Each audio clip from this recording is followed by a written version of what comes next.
The hot metal hisses as it touches skin. In the Roman Forum, the morning trade halts for a moment. Market voices die down, and heads turn toward the sound. A girl, barely 17, kneels on a cold stone slab. The executioner presses a burning iron to her forehead. 3 letters FVG brand her as fugitiva, a runaway. Fathers lift their children onto their shoulders to watch.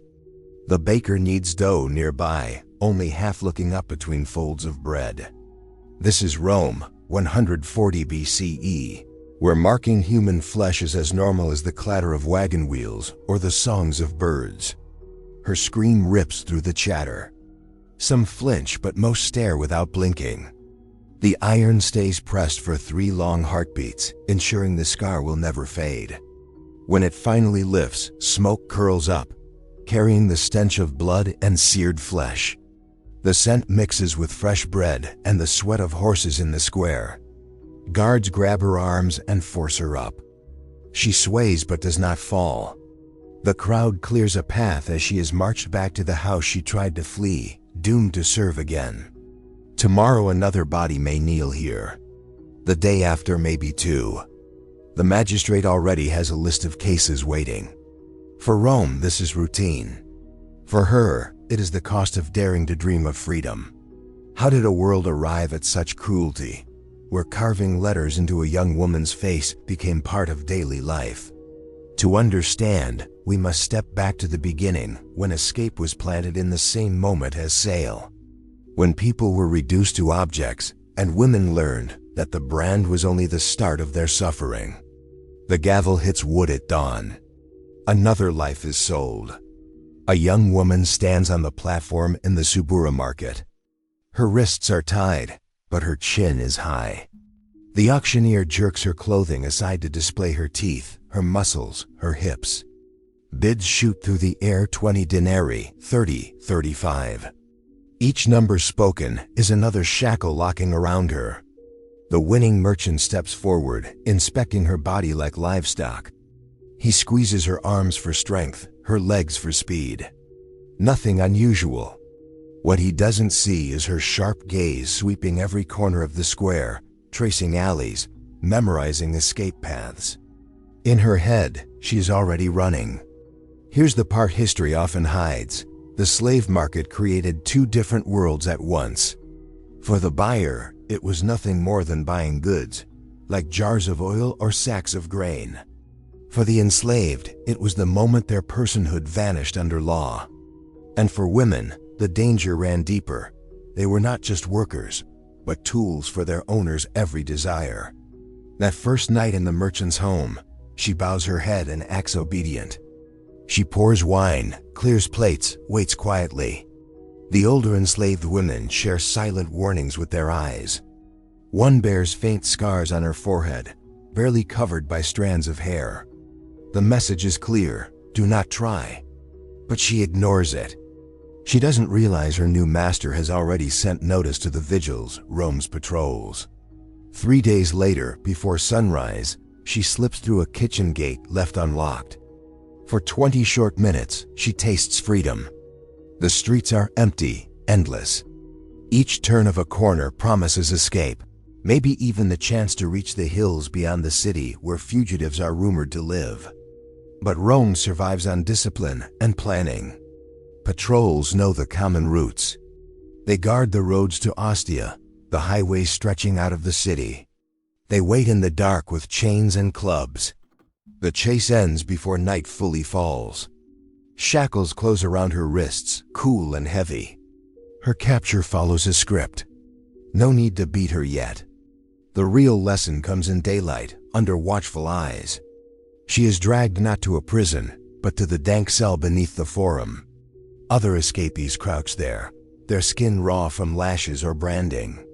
Their eyes carry the emptiness of people who have discovered what hope costs. And soon she will join them. Roman rules for runaway slaves were harsh and cold, leaving no room for mercy. The famous 12 Tables, Rome's first big set of laws, said that running away was the same as stealing. They claimed enslaved people stole themselves from the person who owned them. Women had it even harder. If they grabbed anything during their escape, even a simple cloak, some bread, or sandals, they could be punished for theft as well. A magistrate reads through her case like he's reviewing paperwork, not a human life. First attempt, young, still strong enough to work for years. The decision is quick and without feeling. She will be branded in public, dragged back to her master, and lose any savings she may have been hiding for the hope of freedom. Some enslaved people saved coins for years, hoping to buy themselves out. Now all that effort is gone. And still, the cruelty doesn't end there. They make her wait through the night. She hears the blacksmith heating the iron, the hiss of metal tested in fire, men practicing the grip and swing to make sure the mark goes deep. She lies awake, knowing that tomorrow's pain will make her capture seem almost kind. In the darkness of the cell, other women whisper their stories. One ran after her child was sold far away. Another fled when her master's son grew older and set his eyes on her. Another simply couldn't take another day of endless work. Their reasons differ, but their fates are identical. By tomorrow, her forehead will carry letters that will never fade, a living warning to anyone else who thinks of escape. At dawn, the blacksmith tests the iron on leather first. The bitter smell fills the air, spreading through the forum. Everyone knows what's coming. They bring her out at the third hour, when the square is busiest. More people, more witnesses, more fear to spread. The platform is set near the rostra, the very spot where politicians lecture about justice and Roman greatness. But today, justice looks like burning skin. The executioner, known as Carnifex, lays out his tools carefully. 3 irons glow in the brazier: FVG for fugitiva, runaway; FVR for fur thief. Sometimes both if the judge feels like being crueler than usual. The letters shine white-hot, ready to burn themselves into her body. She kneels on the stone. Her wrists are tied behind her, and 2 men press down on her shoulders so she cannot move. The crowd tightens around her. Merchants pause their trades, women shift their veils for a clearer view. Even stray dogs wander closer, drawn by the smell and the noise. Placement matters. Men might be branded on arms or hands, scars hidden by tunics. But women get it on their foreheads. No hairstyle, no veil can cover it. Every face-to-face meeting from now on will begin with shame written across her skin. The iron burns white, but the worst moment is before it touches her. The silence stretches as the executioner holds the brand high, making sure she sees it, making sure the crowd sees it. People's hearts pound with the waiting. Some women faint before the metal touches. Others break down gasping, their chests tight. She does neither. She stares straight ahead, jaw locked, refusing to let them take her dignity. Then, without warning, the iron drops. The sizzle of skin fills the square like a blade cutting the air. The crowd gasps. First letter, F. The iron stays pressed for 3 long counts before lifting. Back into the fire. Then V, the sound of pain echoes. Then G, sealing her fate. Around her, parents hoist children onto shoulders. The little ones are told to watch carefully. See what happens when property forgets its place. This is order. This is Rome. The screams mix with the thick stench of burned flesh, a lesson carved into memory as much as into skin. But the torment doesn't stop once the iron leaves her face. No one cleans the wound. No bandages, no salves. The flesh stays raw, oozing and open, left to fester. Many women sicken afterward, feverish and weak, sometimes dying within days. Their deaths lower their owner's value, but no one cares. Death is beside the point. The real goal is the mark, the scar that tells the world what happens to women who dare to run. The sharp, burnt smell would hang in the forum for hours, but the scar on her face would never fade. When the iron was lifted, she stumbled off the platform, her forehead still smoking, while the crowd stepped aside, staring with a mix of disgust and curiosity. Her master stood waiting, rope in one hand, rod in the other, ready to drag his property home. But before that, tradition demanded she stand in front of everyone while a town crier shouted her crime, her sentence, and her master's name. The pain wasn't enough, they added shame on top of it. Back at the villa, no medicine touched her wound. No bandages, no ointments, nothing. She was sent right back to scrubbing floors, fetching water, and serving at tables. Her forehead still bleeding, the letters FVG scabbing into her skin. Other enslaved workers didn't stare in pity. They lowered their eyes because they understood it could just as easily be them. Branding wasn't just punishment. It was math. One scarred woman meant dozens too scared to try. Every time she appeared in the marketplace or poured wine at a banquet, her face screamed Rome's message. Run, and this is your fate. Writers like Plutarch and Juvenal dropped mentions of branded slaves as casually as talking about the weather.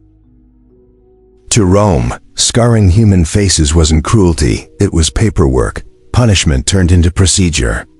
But for women who ran more than once, Rome invented something far darker than a hot iron.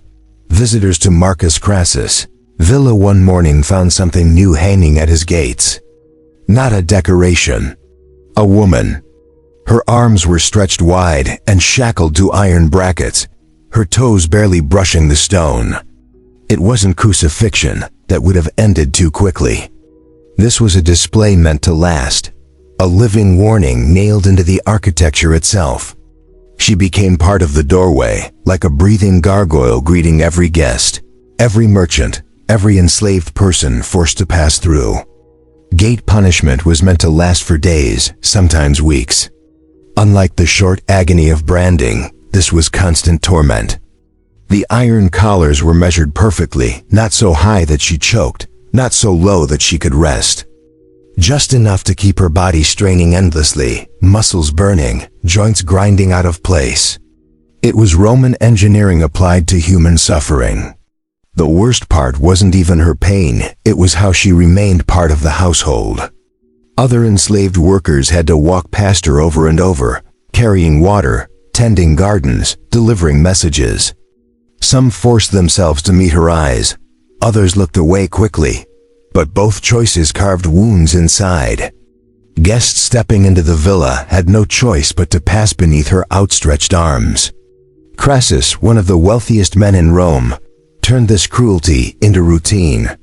His gates showcased punishments like artwork, branded women on Mondays, flogged men on Wednesdays, torches blazing at night, to keep the lesson burning.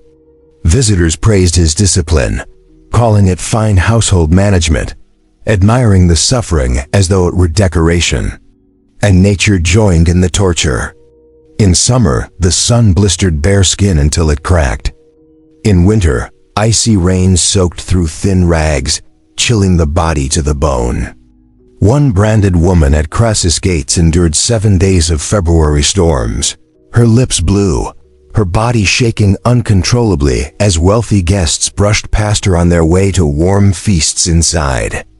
She lived, but many didn't. When captives finally died, their corpses stayed hanging until the stench forced removal. She couldn't even tilt her head to dodge the rain. Her suffering was constant, deliberate. And it wasn't only physical. The cruelty cut deeper when familiar faces turned away. Fellow workers who had once laughed with her now pretended she didn't exist. Children she had once rocked to sleep stared with wide eyes, caught between fear and fascination. The cook she had shared gossip with now handed her scraps without a word. She was dead to them long before her body gave out. Rome called this discipline, but it was social death before real death. Even Roman comedy joined in. Playwrights like Plautus wrote jokes about lazy slaves threatened with being chained to the gate, audiences roaring with laughter. The idea of turning people into living door ornaments became a punchline. And that, more than tragedy, shows Rome's true cruelty. When suffering becomes a joke, the system has already won. Archaeologists and historians tell the same story. Roman villas were built with cruelty in mind. Excavations show iron brackets placed at human height near doors, worn stone marked by chains, and occasional skeletons frozen in unnatural poses. In rich Roman homes, the architecture itself included spaces designed for torture. But the worst part wasn't the devices, it was how everyone was forced to witness. Other slaves had to pass by, carry water, or tend the gardens while someone hung helpless, their suffering unavoidable. The woman carrying a bucket had to step carefully around a chained companion. The gardener clipped hedges just inches from dangling limbs. Proximity made everyone complicit. Some women were punished at the gates for running away, others for stealing, defying orders, or refusing unwanted attention. The reasons didn't matter. What mattered was the display. Each body sent the same message: this could be you. Obey or suffer. Some survived only a few days. Others hung for weeks as their muscles weakened, circulation failed, and skin rotted into painful sores. Yet their minds stayed alert. The Romans knew suffering had to be conscious to have power. Survival meant going back to work with joints damaged, infections festering, and the memory of pain engraved deeper than any scar. The gates themselves told the story: rust marks from chains, worn stone patches, scratches from desperate fingernails. Some women stayed months in this living hell. Others were moved to a more public show that drew paying spectators. The weapons were laid out: leather strips, wooden handles, metal weights, sharpened bone. This wasn't a simple whip, it was a machine of pain perfected over generations. Each part was designed for maximum damage with minimum effort. Leather strips were tough and flexible, usually 3 to 7, attached to handles wrapped in leather for grip. But the true danger came from what hung on the strips. Metal weights, sometimes spiked, bronze, lead, or smooth, delivered crushing force. Bone fragments tore flesh, and glass shards added horrific cuts for special occasions. Every detail followed precise calculations. Too heavy and the wielder grew tired too quickly. Too light and the punishment didn't work. Roman engineers tested everything, adjusting weight, shape, and placement until every strike caused exactly the effect intended.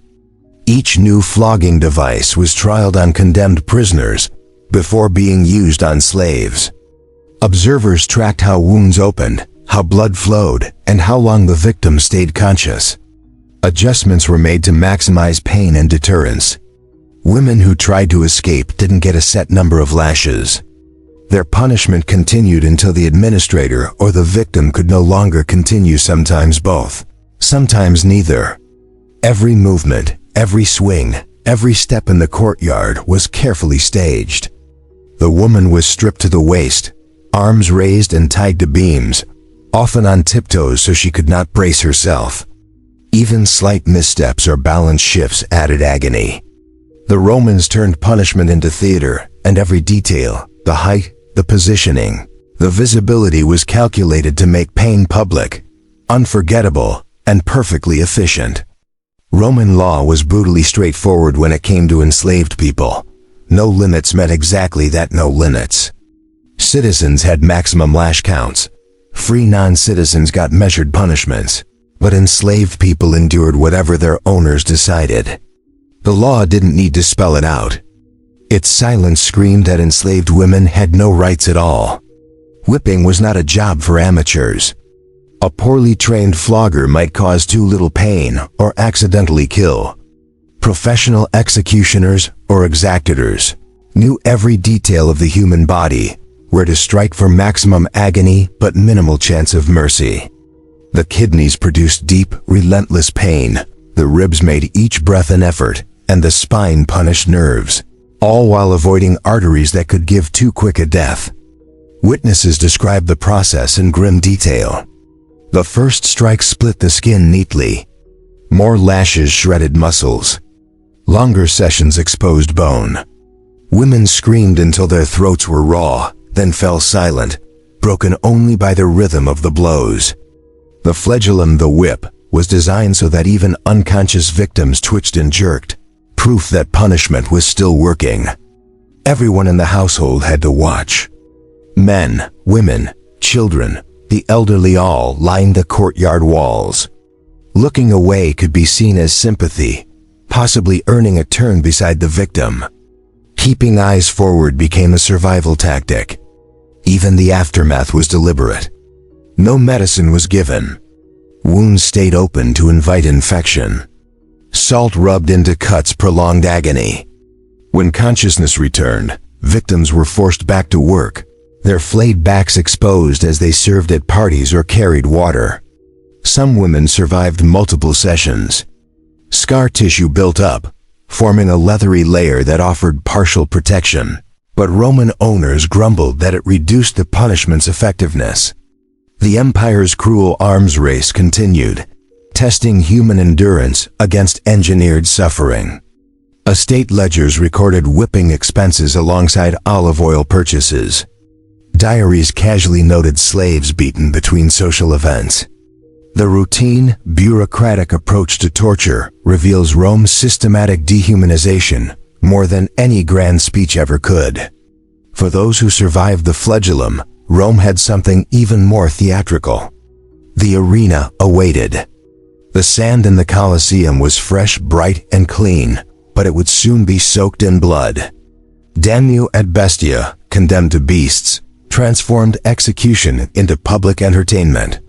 For enslaved women who tried to escape, the arena offered horrors unlike gladiatorial combat or quick death. They became actors in living mythologies, where gods were characters and death was real. Underground machinery lifted them into sunlight, hidden platforms made appearances sudden, and elaborate sets transformed the sand into epic landscapes. Roman engineering turned punishment into spectacle, blending theater, education, and execution. Morning programs featured the condemned. Before gladiators fought, before beast hunts ended, the crowds watched justice unfold as a story. Women who fled found themselves cast in permanent, deadly roles. One might be gored by a bull, another trampled by a fierce deer, and yet another chained as Andromeda, facing sea monsters with feline traits. The mythological frame made suffering worse. Audiences didn't see random death, they saw cosmic lessons. Escape attempts became acts of rebellion, and punishment restored divine order. The woman dressed as Prometheus didn't just die. She was paying for stealing fire from the gods. The woman chained as Andromeda didn't even know her chains were real until she tried to move. At first, the role felt almost like an honor. The women were dressed and positioned as if they were princesses awaiting a hero. Costume fittings, stage directions, and position rehearsals gave the impression of a theater performance, a story unfolding before an audience. But the moment the gates for the beasts opened, all illusion vanished. No Perseus came to save them, no divine intervention awaited. Instead, snarling hunger and raw power poured into the arena. The sets were astonishingly realistic. Rocky cliffs for Prometheus, wooden crosses for Darnides, tiny ships bobbing on sand for sirens. Every detail was designed to match the myths, while also ensuring that the women would die efficiently. Chains, restraints, and hidden bindings were integrated into costumes so convincingly that the performance itself became deadly. As the first lion, bear, or wild dog entered, the crowd fell silent. These were trained animals, conditioned to associate human scent with food. Some were starved for days. Others were drugged to increase aggression. The Beastmasters understood that the audience demanded spectacle and reliability. Exotic animals were expensive, and training them took months. Each beast needed multiple victims to make the cost worthwhile. Morning programs could feature dozens of condemned women, each assigned mythological roles, each facing carefully orchestrated deaths. But orchestrated didn't mean fast. Announcers narrated the mythological story while women struggled against their bonds. Musicians played drums and flutes, creating tension, marking each strike, each scream. The women's terror, their struggle, their pain all became part of the performance. Death became an opera, brutal and precise. The audience judged performance, not mercy. Historians like Suetonius recorded Nero's innovations, noting how women, dressed in animal skins, were made to play dead, hoping to survive without success.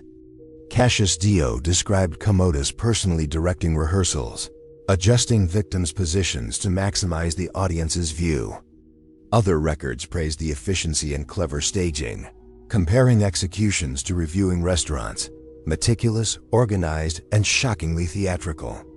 Arena infrastructure supported industrial-scale killing, holding cells under the floor, costume departments for victims, medical staff whose only job was keeping the women conscious long enough to suffer fully.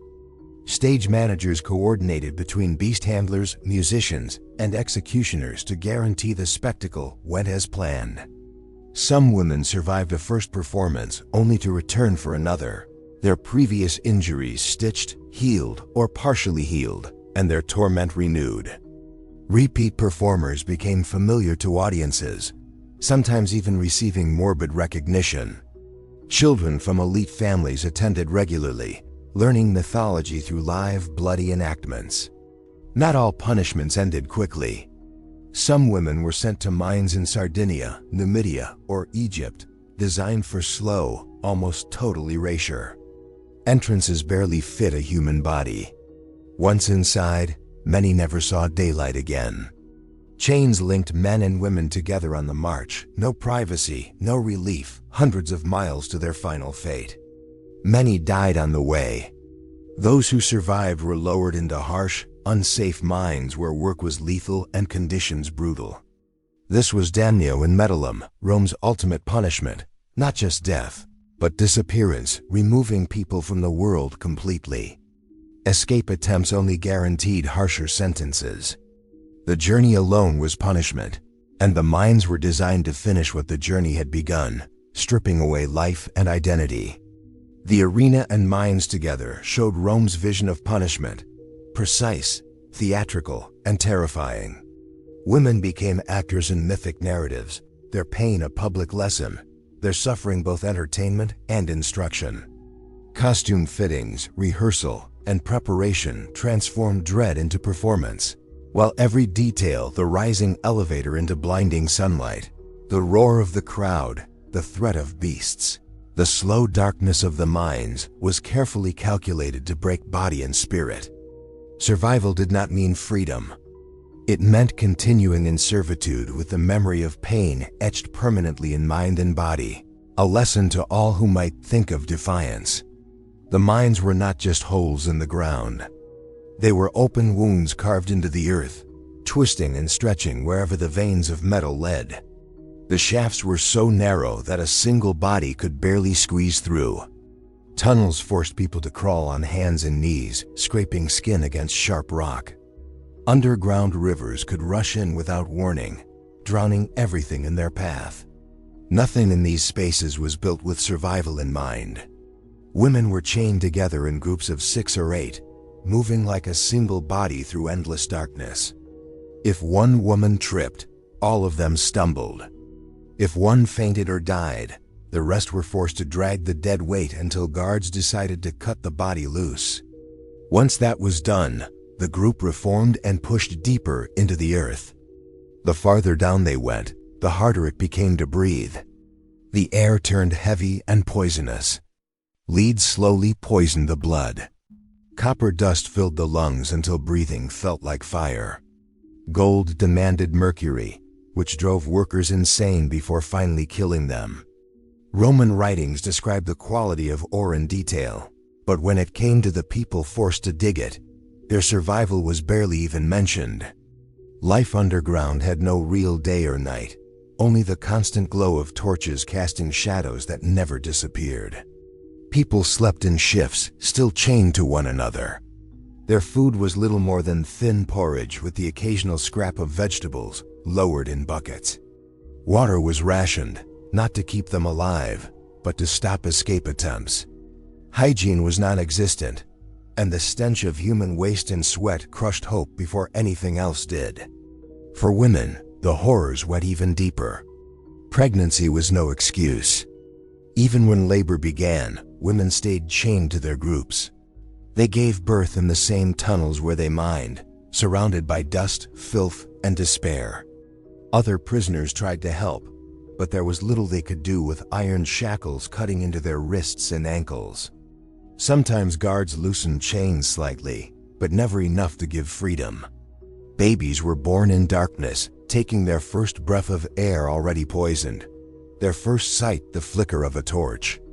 Mothers gave birth while still attached to corpses, to the dying, to people too broken to care. These infants never had legal names, never counted as citizens. They were only seen as extra property for the mine owners. As soon as a woman could stand again, she was forced back to work, her baby strapped to her back and carried into the tunnels. Almost none survived. Records from mines sometimes listed losses, but livestock were counted more carefully than people. At times, a simple note like "workforce diminished by fever" hid the deaths of dozens of women and children. Overseers had a saying, "The mine always wins," and it did. Strong women might endure for 2 years. Weaker ones lasted only a few months. Children rarely lived long enough to see their first birthday. Cave-ins often buried entire groups alive. No rescue attempts were made. It was easier to dig new shafts than to save trapped workers. Archaeologists today still uncover the remains of women chained together, their skeletons frozen in desperate poses, waiting for a rescue that never came. On the rare chance someone survived long enough to leave, they emerged as shadows of themselves, skinny frames, trembling hands, rotting teeth, blindness from years without sunlight, and minds shattered by years of torment. These broken figures were living warnings. Their very bodies used to frighten others into obedience. Rome never expected these women to return as workers. The mines were not correctional places. They were designed to erase people while squeezing out every last bit of value from them. Every chunk of ore raised to the surface carried with it a stolen life. The empire was built on this silent theft of labor and souls. Yet the cruelest blow was not the punishment of the mothers, it was the fate of their children. A little girl once reached up and traced the scars on her mother's forehead with innocent fingers, unable to understand why other children recoiled in fear at the sight of her. Children born to women who carried the burn marks of slavery came into life already trapped. Their bodies might have been free of brands, but their fate was sealed the moment they took their first breath. From day one, everyone around them understood that they were not their own person. Roman law made sure of it. Whatever the mother's status was, the child inherited it, no questions asked. If the mother was enslaved, the child was too. It didn't matter if the father was a free man, a soldier, or even the owner himself. That baby was born into chains, invisible but unbreakable. This cruel rule turned reproduction into another weapon of control, a way to create more slaves without lifting a finger. For these children, their future was written on their mother's face. If a mother carried scars or letters burned into her skin, her child learned early what those marks meant. A simple set of letters carved into a forehead shouted louder than any law book, "Your life is not your own." Some women tried to cover their brands with veils or clever hairstyles, but the children always knew. They saw the way others looked at their mothers, the way people whispered or turned away. Even when nothing was said out loud, the shame and fear sat heavy in the air. Other children noticed too. From a young age, sons and daughters of branded women felt the sting of rejection. Free children kept their distance, as if slavery was something you could catch by playing too close. Even among enslaved people, cruel divisions existed. Children of branded mothers were considered the lowest of the low. The mark on the mother's body was treated like a stain on the child's soul. The law left no room for mercy. It spelled out every possible situation just to make sure nothing slipped through. A baby born from a mother branded after capture was still enslaved. A baby born to a woman who died from her wounds was enslaved and orphaned in the same breath. The system was airtight, built to make sure families never escaped the grip of ownership. While the children of citizens learned math, writing, and debate, these children were trained only to obey. Boys were pushed into heavy labor, their bodies broken early. Girls were taught they carried not just their mother's scars, but also her reputation, making them easy prey for punishment or worse. When these girls reached the age where their bodies became valuable to men, they finally understood why their mothers had risked everything to flee. The cycle of fear passed down like an inheritance, mothers and daughters bound together by pain. Some were ripped away from their mothers at just 7 years old. This cruel practice served many purposes. It punished the mother, stopped families from growing close enough to plan an escape, and scattered rebellious bloodlines so no one household held too much risk. Children raised in new homes carried a target from the moment they arrived. Everyone knew their past, and they were treated as if rebellion lived in their blood. They were watched more closely, fed less, beaten sooner, all in the name of crushing any spark of defiance before it could grow.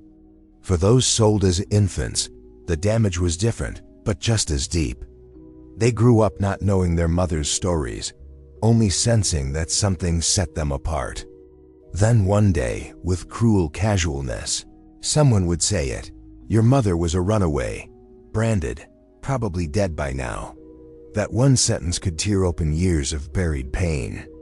The truth was often revealed not with compassion, but with mockery, leaving the child broken by knowledge they never asked for. The cycle left scars that went beyond the body. Mothers carried letters burned into their flesh. Their children carried wounds no one could see, fear that made their hearts race, shame that stole their voices, despair that felt like it had always lived in their bones. These invisible scars were just as permanent as the brands, passed down like heirlooms no one wanted. Even records from that time tell the story in cold, cruel language. Sales documents listed children of branded women as less valuable, warning buyers that they might run away or seek revenge one day. To the Romans, these children weren't people. They were damaged property, reminders of their mother's courage and the empire's endless cruelty. The market valued children of branded women differently. Some tried to erase their mother's shame by being the most obedient slaves imaginable, bending over backwards to please their masters and avoid punishment. Others carried their mother's defiance deep inside, quietly waiting for a chance to run. A small number even managed to save enough over the years to buy their own freedom. But even freedom came with hidden chains. Former slaves were never truly seen as equals, and the children of branded women were doubly marked. Papers might declare them free, but society never let them forget who their mothers were. They couldn't join trade guilds, hold temple roles, or rise above a certain station. The scar of the past clung like smoke, following them no matter how hard they tried to escape it.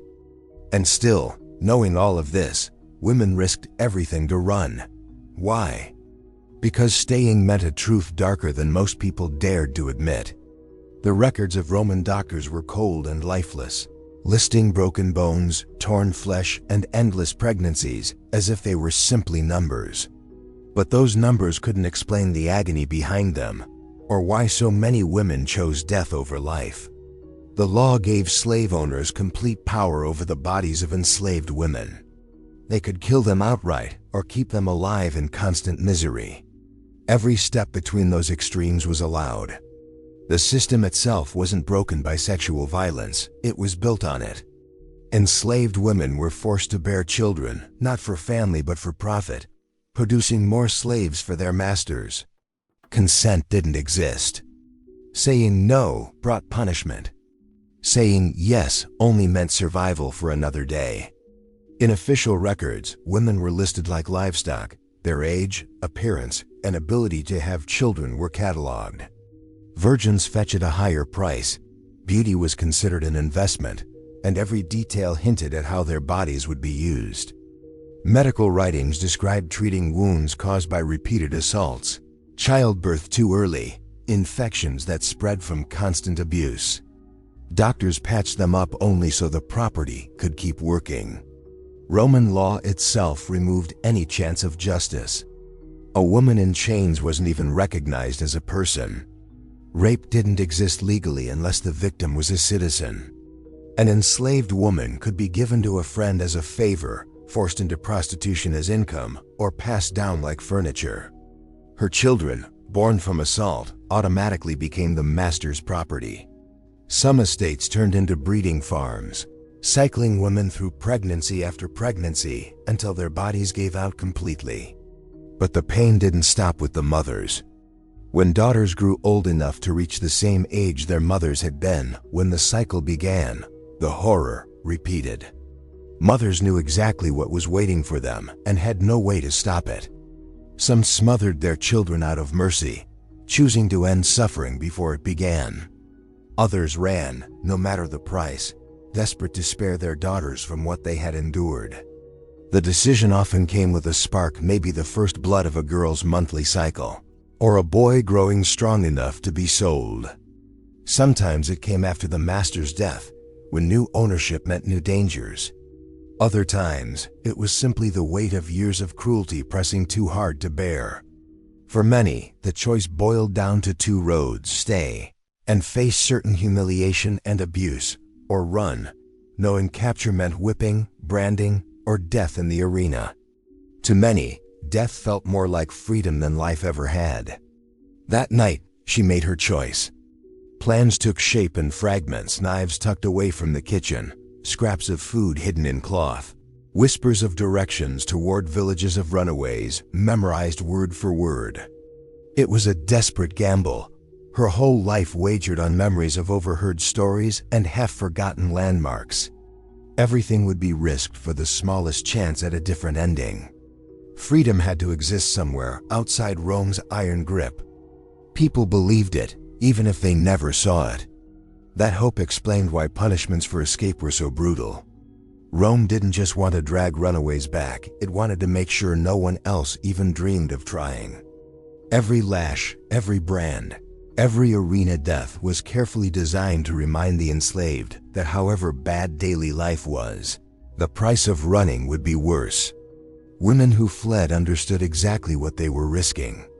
They had watched neighbors burned with hot irons, seen bodies torn apart by wild beasts, heard whispers about endless nights in the mines. Still, they ran. That choice alone shows how unbearable their lives were. When death feels like the kinder option, what you're living through is already worse than dying. Even Rome's own writers sometimes admitted the truth, though always between the lines. Seneca mentioned women who killed themselves rather than submit. Pliny wrote about estates where guards had to keep watch because enslaved women might harm themselves. Cato the Elder coldly advised selling women before they became troublesome, a polite way of saying before they grew desperate enough to risk everything. And once in a while, a Romang spoke words that should have shaken the whole empire. "They are not just slaves," one senator said. "They are human beings," but those words were written in ink, not lived in action. Take Seneca himself, Nero's tutor and one of Rome's most famous philosophers. His writings are filled with stirring ideas about equality, dignity, and shared humanity. He even urged masters to be kind, reminding them that fortune could easily flip their roles. But all that kindness still operated inside the cage of slavery. Seneca owned hundreds of people. Some of the women in his household carried brands on their foreheads, scars announcing past escape attempts. They served his guests food and wine, their faces marked forever as criminals. He wrote about justice in the morning and then sat at banquets where branded women poured his cup. His philosophy admitted the truth of their humanity, but his actions proved he would never grant them freedom. That was the Roman way: split thinking, a blindness dressed up as wisdom. Cicero wrote about natural law while buying and selling people. Marcus Aurelius dreamed about universal brotherhood while counting up his slaves. Pliny the Younger called himself humane, then casually described beating his servants when they disobeyed. All of them knew, in some corner of their minds, that enslaved people were human. They admitted it in jokes, in satire, in casual remarks. Petronius mocked masters who branded slaves over tiny mistakes. Juvenal sneered at rich women who had their servants whipped for styling their hair poorly. Martial wrote witty poems about scarred bodies that once belonged to free men and women. They recognized cruelty, even laughed at it, but never challenged the system itself. Even Roman law betrayed the same contradiction. It offered tiny concessions rules against extreme torture, rare chances of manumission, a handful of protections that admitted the enslaved were people after all. But those laws didn't aim to free anyone. They only existed to keep the machine running more smoothly, to make slavery appear less monstrous while ensuring it remained permanent. The system admitted humanity in order to better control it, never to end it. The idea that enslaved people were seen as half-human only made it easier for Romans to keep owning them. In the senator's own home, 3 women with burned marks on their faces worked every day.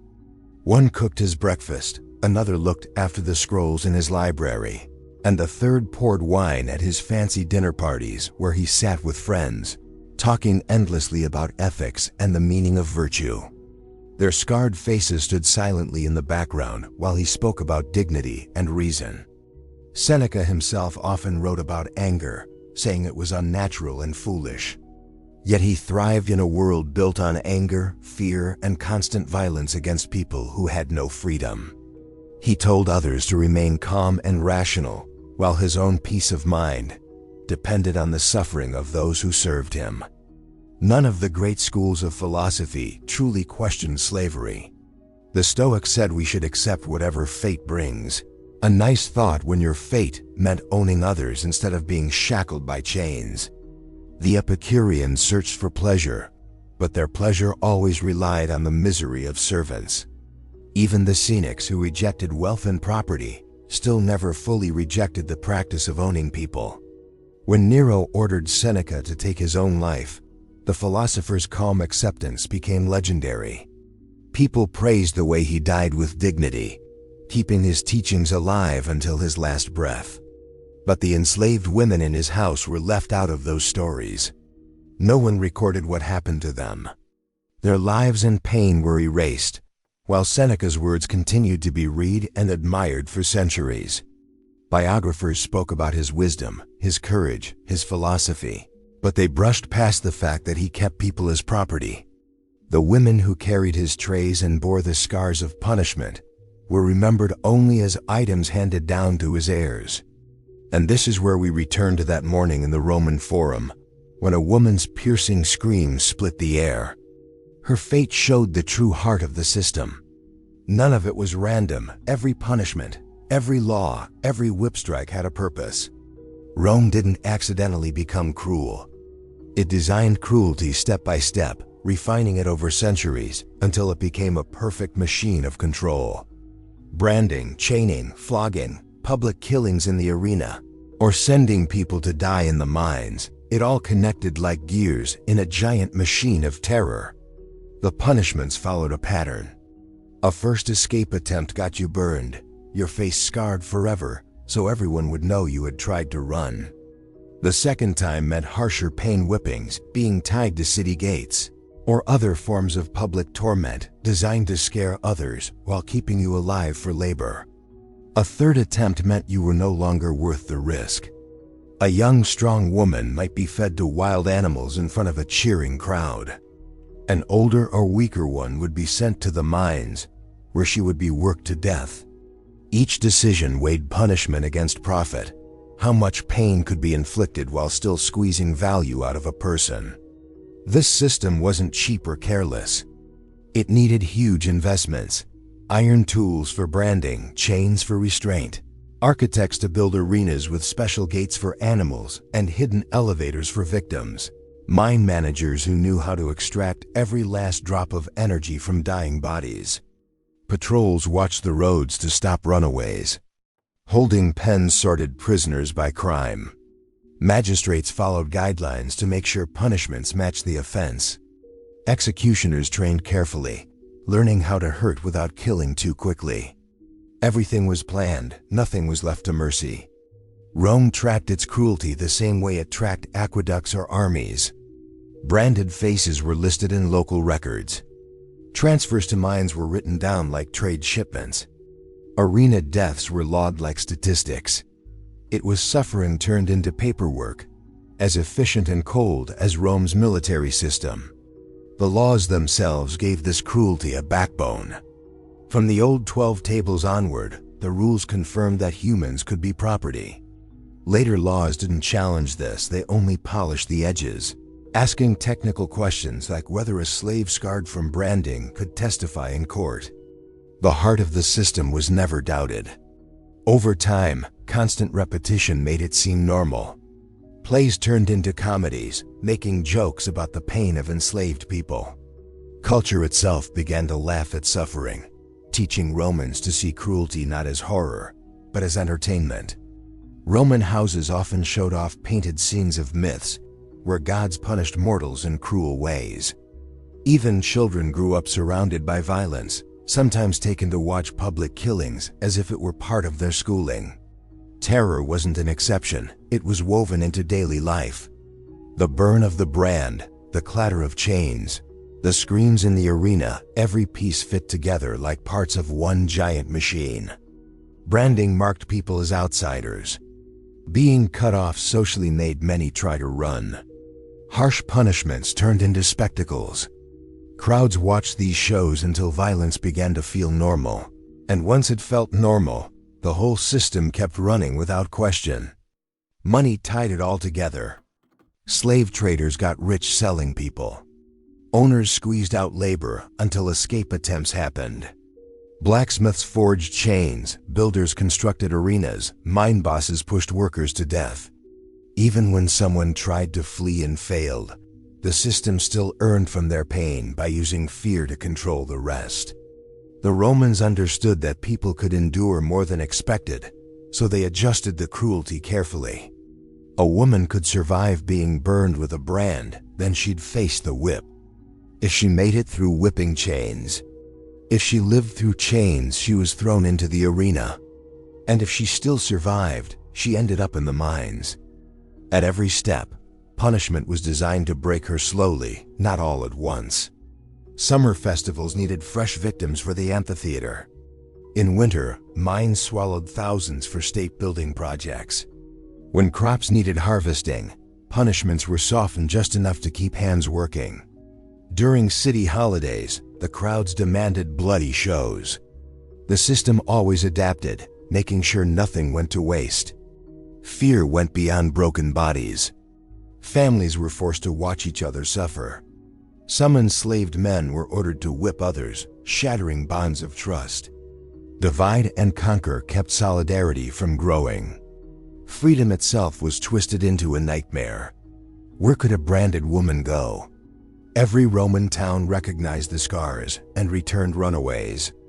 Crossing into barbarian lands meant facing strangers who might kill or enslave her again. Even if she did escape, she would live in hiding, always on edge, never legally recognized, with her children growing up like shadows born free but forever hunted. The cruelty was not just physical, it followed people into every corner of their lives. Modern discoveries prove the stories true. Digging into ancient villas has uncovered shackles and branding irons. The bones of the dead show scars from repeated beatings, broken ribs that healed crooked, and skulls cracked but patched by time. Old mines reveal pits of skeletons still in chains, abandoned where they fell. The past left physical proof of horrors described in Roman writings. And this brings us back to the girl whose screams opened this story.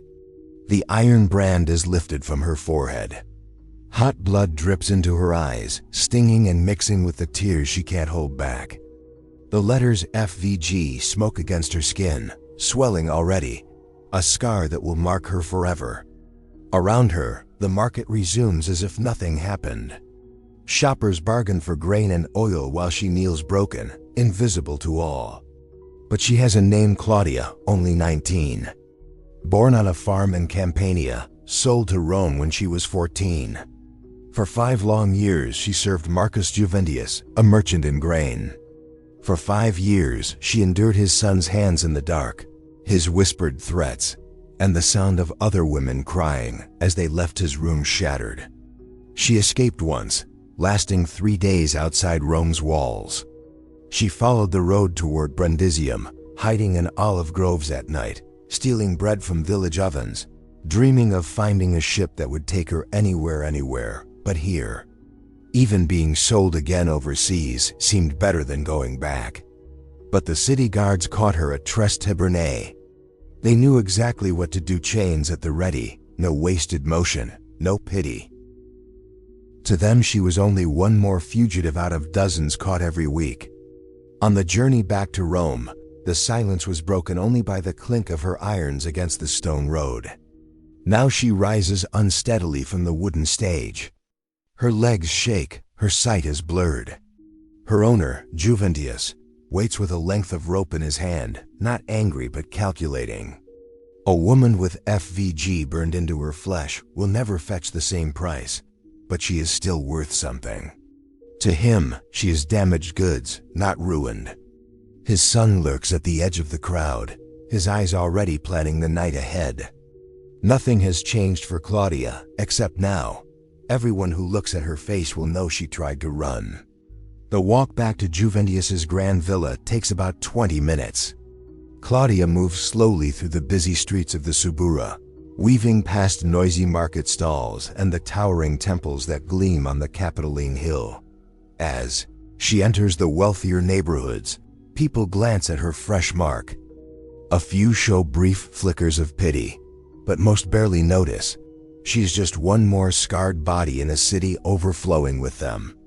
By the time she steps through the gates of the villa, she slips back into her old duties, measuring and sorting grain like nothing has changed. The other enslaved workers don't meet her eyes. It's not cruelty, but quiet recognition. Her fate could just as easily be theirs. The wound on her forehead oozes blood and clear fluid as she works, staining the wheat she handles. Tomorrow she will serve food to Juventius's wealthy guests. They'll sip wine, laugh at jokes, and between courses, her scar will become part of the evening's entertainment, something to talk about, a reminder of the empire's reach. Yet Rome had overlooked one dangerous truth. Instead of scaring others into silence, Claudia's brand sparked a spark of defiance. That very night, 2 other women in the household whispered to each other in the dark, planning their own escape. They knew the price of failure. They had seen what happened to Claudia.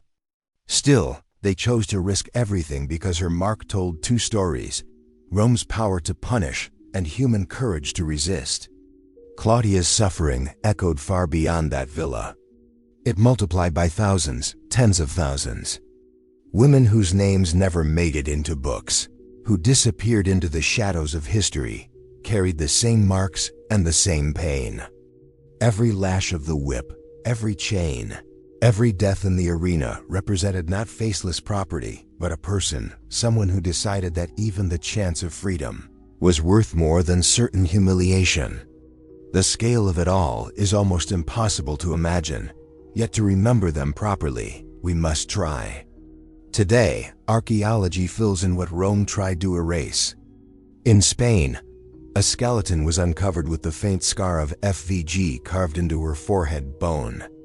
Mines reveal mass graves of women and children, still locked together by rusted chains. Beneath the remains of arenas, scientists find processed fragments of human bone, remnants of people turned into entertainment.